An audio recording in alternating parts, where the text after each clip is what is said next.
glorify you.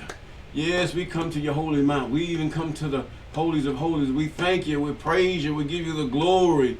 Yes, yes, yes. We thank you for the day that we've risen. We thank you for today that we given food to eat and clothes to wear. Yes, that we're given life and another chance to show that we prefer you over all things, most holy one of the Bantu, even Israel. We thank you. Hallelujah. We thank you for everything. Yeah, we give you the glory. We thank you for your word. We thank you for all the things, your ordinances, your laws, your commandments, your judgments. Yes, you are our creator. You are our God. You are our governor. You are our king. There is no other king beside you but you.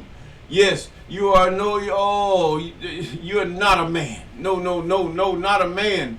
But yet you are God. You kill and make alive. You wound and you heal. And there is no one can escape your hand of power. But yet we submit unto you, O most holy, the great creator, even Tata and Zambi, even the great I am, the Heya. We thank you for everything. Hallelujah. We give you the glory. Yes, yes, yes, yes, yes. Yes, we give most holy, holy, holy. We reverence even our creator. Good morning, good afternoon, good evening, those of you on TikTok and YouTube platforms. I'm Mr. Clay, and we're in Leviticus Chapter 14, the 14th chapter of Leviticus.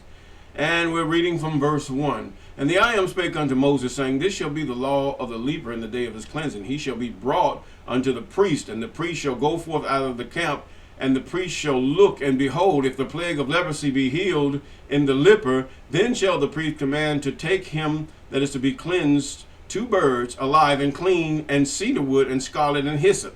Hyssop is a branch. Okay? And the priest shall command that one of the birds be killed in an earthen vessel over running water. Okay? That's the way he's going to be killed. As for the living bird, he shall take it and the cedar wood and the scarlet and the hyssop, and shall dip them in the living bird in the blood, and the living bird in the blood of the bird that was killed over the running water. We got that right. And he shall sprinkle upon him that is to be cleansed from the leprosy 7 times. That's with the branch. And shall pronounce him clean, and let the living bird go loose into the open field. Oh my goodness. It sort of reminds you of the scapegoat, doesn't it? Okay. Now, he that is to be cleansed shall wash his clothes and shave off all his hair, and wash himself in water, that he may be clean. After that he shall come into the camp, and shall tarry abroad out of his tent 7 days. And it shall be on the 7th day that he shall shave all his hair off his head, and his beard and his eyebrows, even all his hair that he shall shave off. He shall wash his clothes, and he shall wash his flesh in water, and he shall be clean. And on the 8th day he shall take 2 he lambs without blemish, and 1 ewe lamb of the first year without blemish, and the 3/10 deals of fine flour for a meat offering mingled with oil, and 1 log of oil. That's a measure. Log is a measure, okay? And the priest that maketh him clean shall present him, the man that is to be made clean, and those things before the I Am at the door of the tabernacle of the congregation. And the priest shall take one he lamb, and offer him for a trespass offering, and the log oil, and wave them for a wave offering before the I Am. And he shall slay the lamb in the place where he shall kill the sin offering and burnt offering in the holy place. For as the sin offering is the priest, so is the trespass offering. It is most holy. In other words, the priests are going to eat this. Okay? And the priest shall take some of the blood of the trespass offering, and the priest shall put it upon the tip of the right ear of him that is to be cleansed, and upon the thumb of his right hand, and upon the great toe of his right foot. And the priest shall take some of the log oil, and pour it into the palm of his own left hand. And the priest shall dip his right finger in the oil that is in the left hand, and shall sprinkle the oil with his finger 7 times before the I Am. And the rest of the oil that is in his hand shall be the priest upon the tip of the right ear of him that is to be cleansed, and upon the thumb of his right hand, upon the great toe of his right foot, upon the blood of the trespass offering. In other words, the priests are locked up in that temple. They're in the temple. I'm sure they can go out and defecate or whatever, urinate or whatever they have to do and bathe. But the fact is, they have to remain in the temple. Yes, in verse 18. And the remnant of the oil that is the priest in his hand he shall pour upon the head of him that is to be cleansed. The priest shall take an atonement for him before the I am.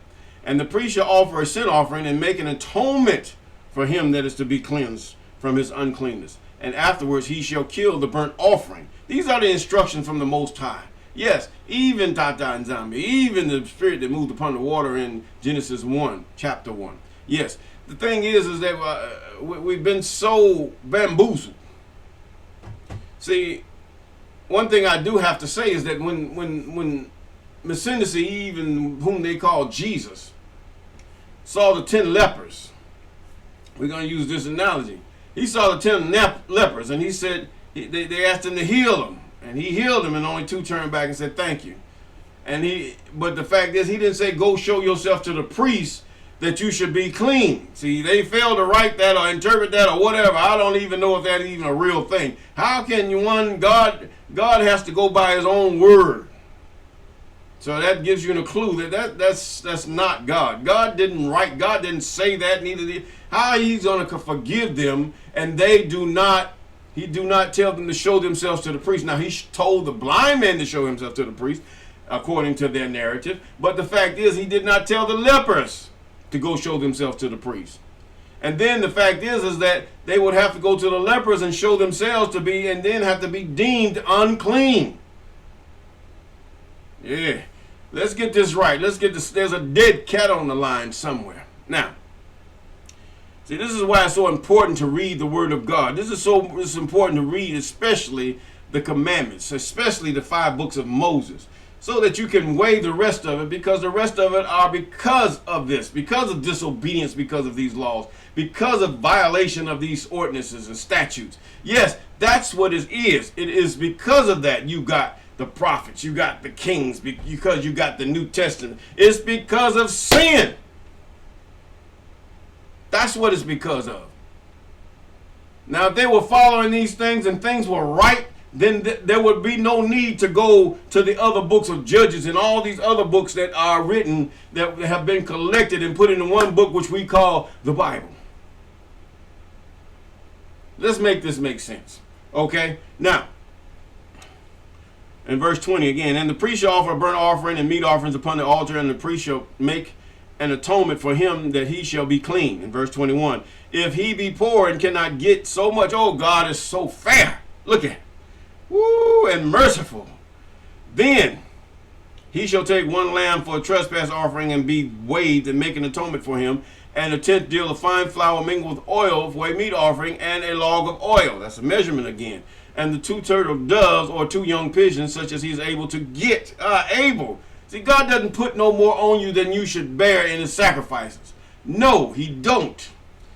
And the one shall be a sin offering, and the other a burnt offering. Now, they went across, thought these people were doing witchcraft, or they accused them of doing witchcraft because of the ordinances that they were conducting, even in the jungles of Africa or the civilizations of Africa or even America, thinking that they were doing God disservice. These were pagans. Oh, you are a liar, ancient one.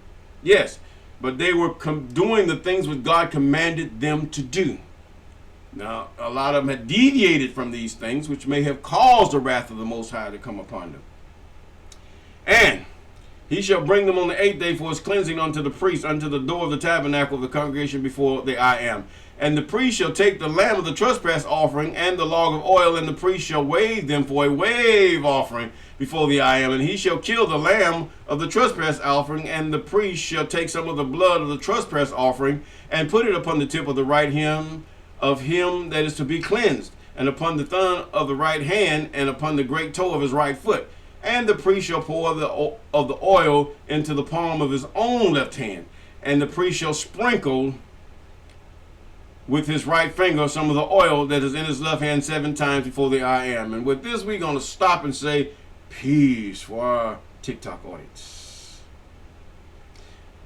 And the priest shall be put of the oil that is in his hand upon the tip of the right ear of him that is to be cleansed, and upon the thumb of his right hand, and upon the great toe of his right foot, upon the place of the blood of the trespass offering. And the rest of the oil that is the priest, and the hand he shall put upon the head of him that is to be clean, to make an atonement for him before the I am. And he shall offer the one of the turtle doves or the young pigeons, such as he can get. Oh, so fair, so fair. Praises to the Creator. Praises to him that hovered upon the water, that moved upon the water, and said, be, and it is. Yes, yes, yes. And we thank him. Yeah. And it says in verse 31, even such he is able to get the one for a sin offering, and the other for a burnt offering, with the meat offering, and the priest shall make an atonement for him that is cleansed before the I am. This is the law of him that is whom the plague is the plague of leprosy, whose hand is not able to get that which pertaineth to his cleansing. Now, and the I am spake unto Moses, saying, and unto Aaron, saying, when ye be come into the land of Canaan, which I give you for a possession, and I put the plague of leprosy in a house of the land of your possession. Now, God says, I'm going to do this. That's evil to the person whose house it is. Why did God put this evil on me? So you look up the definition of evil. Maybe they did. The evil was brought upon them because what? No, we speak in Old English here. The evil was brought upon him. Now, he said, he that owneth the house shall come and tell the priest, saying, it seemeth to me that were a plague in the house. And the priest shall command that they empty the house before the priest, and into it see the plague, that all that is in the house be not made unclean. Now, and after the priest shall go into the house, see the house, he shall look on the plague, and behold, if the plague be in the walls of the house with hollow strikes, greenish or reddish, which is in the sight are lower than the wall, then the priest shall go out of the house to the door of the house, and shut up the house 7 days. And the priest shall come again in the 7th day, and shall look, and behold, if the plague be spread in the walls of the house, and the priest shall command that they take away the stones which the plague is, and they shall cast them into an unclean place without the city. And he shall curse the house, he shall cause, the house to be scraped within round about, that they shall pour out the dust, and they scrape off without the city into an unclean place. It almost sounds like mold, mildew, or whatever you want to call it. Something that would make people sick. Yes, and they shall take other stones and put them into the place of those stones, and he shall take other mortar and shall plaster the house. It's just like you would do with a moldy house. You're going to remove that part of the mold, and it depends on how far it's mold, whether you have to demolish the whole house or not. It can cost a lot of money. Now, if the plague come in again and break in the house after that he had taken away the stones, and after he had scraped the house, and after it's been plastered, then the priest shall come and look, and behold, if the plague be spread in the house, it is a fretting leprosy in the house. It is unclean. The house is unclean. And he shall break down the house, and the stones of it, and the timber thereof, and all the mortar of the house, and he shall carry them forth out of the city into an unclean place. Moreover, he that goeth into the house all the while that it is shut up shall be unclean until the evening. In other words, what you have to tear it down and all this stuff, you're going to go and you're going to tear the house down, you're going to wash your clothes, and you're going to be unclean before the I am. That means you can't partake of any of the things of the temple. Now, he says, if the priest shall come in and look upon it, and behold, the plague had not spread in the house after the house was plastered, then the priest shall pronounce the house clean, because the plague is healed. And he shall take to cleanse the house 2 birds, and cedar wood, and scarlet, and hyssop, a branch. And he shall kill the one of the birds in an earthen vessel over running water. The same thing as it is with the leprosy of the body, the healing of the leprosy of the body. And he shall take the cedar wood, and the hyssop, and the scarlet, and the living bird, and dip them in blood of the slain bird, and in the running water, and sprinkle the house 7 times. And he shall cleanse the house with the blood of the bird, with the running water, and with the living bird, and with the cedar wood, and with the hyssop, and with the scarlet. But he shall let go the living bird out of the city. This is the same procedure that you do before the I am. Into the open field, and make an atonement for the house, for it shall be clean. This is for your own health. This is for the health of the people of the Bantu, even Israel, that no one could get sick off this stuff, or it's contagious and then cause sickness throughout the camp. Now, this is the law for all manner of leprosy and scald, and for the leprosy of a garment and of a house, and for a rising, for a scab, and for a bright spot, to teach when it is clean and when it is unclean, when it is unclean and when it is clean. This is the law of leprosy. Yes. We must follow these things, even in our own homes. We would call it a leprosy according to their language, but maybe this is a misnomer that they have translated it wrong or whatever. They call it leprosy, but is it a leprosy or is it just a plague? So yeah, this old English language can be confusing and it can be ambiguous also. But the thing is that we should always question everything. And the fact is that Jesus, that Messianicy, a lot of things they say in the New Testament that is written or translated is not him. It's the translator. It's the counselor, the people that have approved of it. That's where the problem lies. And if it seems to us that it is not consistent with the law, then it's wrong. That's just like the badger skin. If it's not consistent with the law of clean and unclean, then apparently something is wrong. There's a dead cat on the line somewhere. Because last I checked, Moses said a prophet. He didn't say Moses was a Messiah in himself, in that he delivered the people out of the hand of the wicked and into the promised land. Whether they deserved it or not was up to the Most High. But Moses did that by being obedient. Even the same as Messianicy, even who they call Jesus, is delivering. He given the people a promise. He testified that this thing that God is going to do, he's going to deliver you from death to life, in that he has demonstrated that he has died and that he was martyred and then he rose again from the dead. Even those that were on the altar in the book of Revelation, they died and then again they are going to be risen. For right now they rest. And with that we're going to say peace.